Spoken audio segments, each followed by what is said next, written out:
control এ press করি তাহলে আমাদের লেখাটা কি হয়ে যাবে অল সিলেক্ট হয়ে যাবে কন্ট্রোল এ তে কি হয় অল সিলেক্ট আমার একটা ফাইলে বা একটা ডকুমেন্টে যতগুলো লেখা আছে সকল লেখায় কি হয় অল সিলেক্ট হয়ে যাবে অল সিলেক্ট হয়ে যাবে তাহলে আমরা অল সিলেক্ট কিভাবে করব শর্টকাট কিবোর্ড কেমন কি আমরা কন্ট্রোল প্লাস এ প্রেস করব কন্ট্রোল প্লাস এ প্রেস করব সবাই প্রেস করছেন আচ্ছা দেখেন সবাই কন্ট্রোল প্লাস এ প্রেস করে দেখেন তো কি হয় আপনার পেজে যতটুকু লেখা আছে ততটুকু লেখা কি সিলেক্ট হবে যতটুকু লেখা আছে ততটুকু লেখা কি হবে সিলেক্ট হবে কই আপনি কন্ট্রোল এ দেখাই তো কন্ট্রোল এ কোনটা এই যে কিবোর্ডে কন্ট্রোল এটা আর এই দেখেন সবটা সিলেক্ট হয়ে গেছে না যাদেরটা সিলেক্ট করে তার মানে তাদের পেজের পুরো লেখা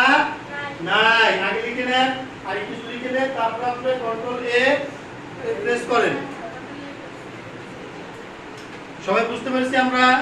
আচ্ছা তাহলে আমরা কি কি শিখলাম কপি করা পেস্ট করা অল সিলেক্ট করা তাহলে কপি করা শর্টকাট কিবোর্ড কমান্ড কি হবে কন্ট্রোল প্লাস এ কিবোর্ড থেকে আমরা কি চাপবো কন্ট্রোল প্লাস এ কন্ট্রোল প্লাস কি এ বুঝতে পারছি সবাই আমরা আচ্ছা তারপরে কি আছে আমাদের কি করা পেস্ট করা কি করা পেস্ট করা পেস্ট আমরা কিভাবে করব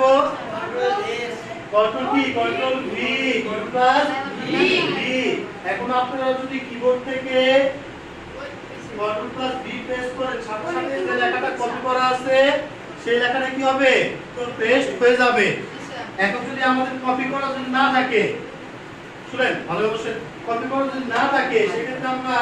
যতই কন্ট্রোল ভি প্রেস করি তাতে